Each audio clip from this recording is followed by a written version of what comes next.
नमस्कार, माझं नाव आशिष दिनकर सावंत. मी मनोहर ग्रामपंचायत हद्दीतील पालघर तालुका जिल्हा पालघर येथील कायम रहिवासी असून मनोहर ग्रामपंचायत हद्दीतील गट क्रमांक 219 सदर संपत्ती 2015 पासून मी सदर प्रकरण लढत आहे. सदर प्रकरण 63 ए अंतर्गत आहे.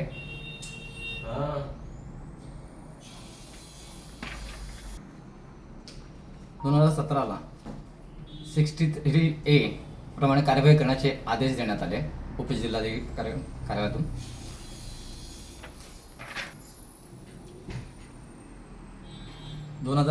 ला जिल्हाधिकारी कार्यालय पालघर यांनी सदर संपत्ती माझ्या आईला म्हणजे श्रीमती साधना दिनकर सावंत यांना परत करण्याचे आदेश दिले.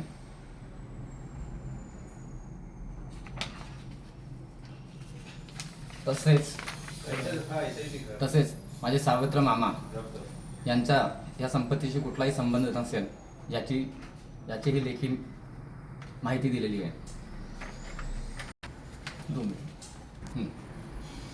सदर आदेश महाराष्ट्र राज्यपत्र खातील परंतुमानुसार 15 वर्षानंतर औद्योगिक वापर न केल्यामुळे सदर संपत्ती परत करण्यात आली.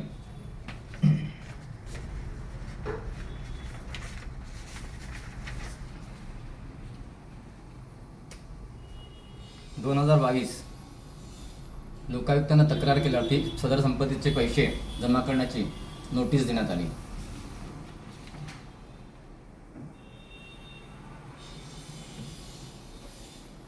दिवाणी प्रक्रिया संहिता आदेश 9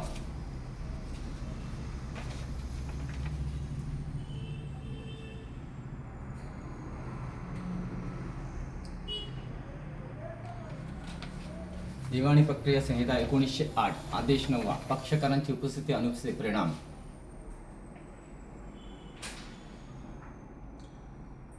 फक्त वादीच उपस्थित राहतो, प्रतिवादी उपस्थित राहत नाही आणि समन्स रीतसर बजावले असल्यानंतरही प्रतिवादी उपस्थित राहत नाहीत तर निर्णय एकतर्फी देण्यात येईल. या आदेशानुसार माझ्या आईला सदर संपत्ती परत करण्यात आली. प्रांताचे पैसे जमा करण्याची नोटीस. प्रांताने आदेश माझ्या आईला परत करण्याचे दिलेले आहेत. तहसीलदार पालघर यांची नोटीस.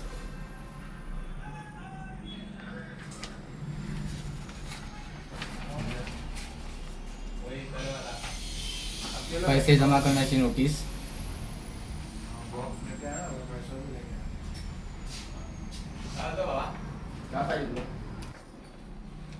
तहसीलदार पालघर यांनी जे वारस नाही त्यांना वारस होण्याचे प्रयत्न केले होते.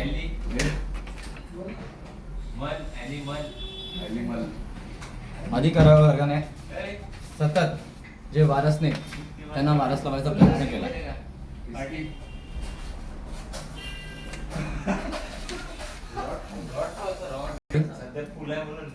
नमस्कार महोदय, मागील 9 वर्षापासून मी सदर प्रकरण लढत आहे. या प्रकरणामध्ये सर्वोच्च न्यायालयापासून PM ऑफिस, प्रेसिडेंट कार्यालय, त्याच्यानंतर उच्च न्यायालय, national human rights, CM office, DCM office या सर्वांना पत्रव्यवहार केला, चीफ सेक्रेटरी, आणि त्यांचे रिप्लायजही माझ्याकडे आहेत. सदर प्रकरण 2015ला सुरू झालं होतं. 2017ला 63 ए अंतर्गत कारवाई करण्याचे आदेश झाले होते आणि परत करण्यात आले पाहिजे होते. तर काय होतं, 2017ला सदर संपत्ती परत करण्याचे आदेश झाले होते. मात्र 2022 पर्यंत पैसे भरू सुद्धा दिले जात नव्हते. अधिकारी वर्गाने जे वारस देताना वारस होण्याचा प्रयत्न केला. या संदर्भात सर्वांना तक्रार करून झालेली आहे. मात्र कुठलीही कारवाई होताना दिसत नाही आहे. अधिकारी फिरवाफिरवीचे कामं करत आहेत. मी आतापर्यंत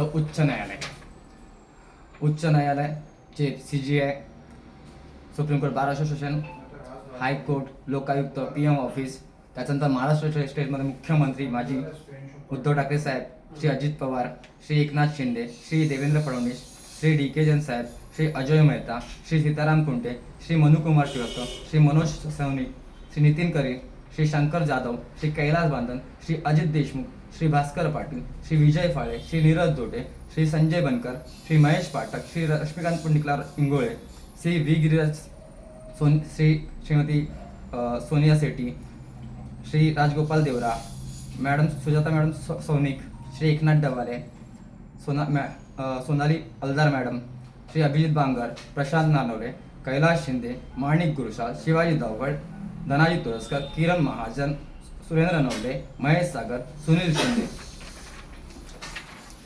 Shri Labade sir, Paste sir, Gadak sir, Keshav sir, Dharmaraj Deshmukh, MD Narute, Shri Rama Surve, Sandeep Mhatre, Ashok Shendge आणि संभाजी पवार, श्री सुनील माळी या सर्व अधिकाऱ्यांना जे माझ्याकडे रिप्लाईज आहेत CM office, DC office, chief secretary ऑफिसमधून जे माझं प्रकरण पुढे पाठवणार आहेत त्याच्यानंतर जे कलेक्टर आहेत, या कलेक्टर तहसीलदारांना मी स्वतः भेटलेलो आहे. हे उच्च न्यायालयाचे रिप्लाईज आहेत.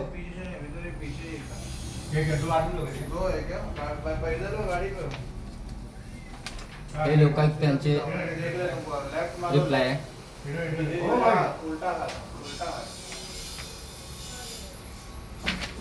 हे CM DCM कार्यालयातून रिप्लाय आहे, त्याच्यामध्ये चीफ सेक्रेटरी नाव आहे.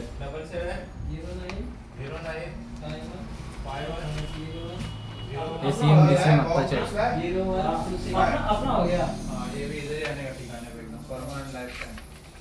एका अपंग व्यक्तीला